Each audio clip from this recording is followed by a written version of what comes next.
रोइले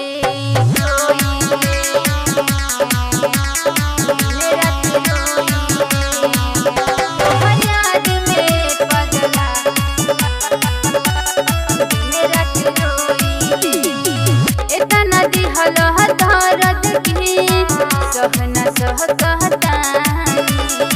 लौट के अइबह कहिया तू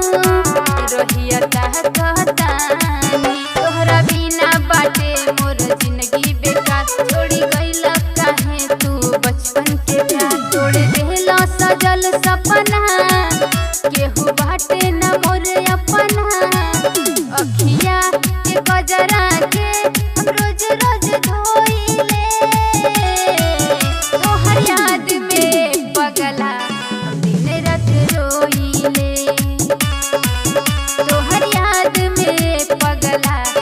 दिन रात रोइले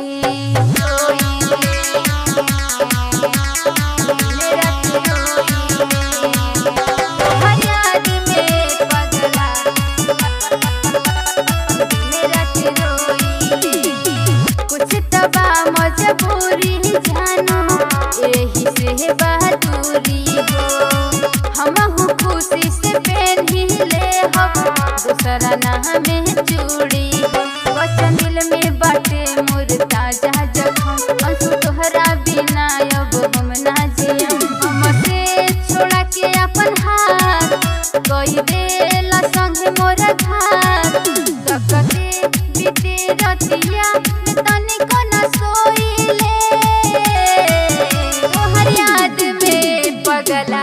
हम दिन रात रोइले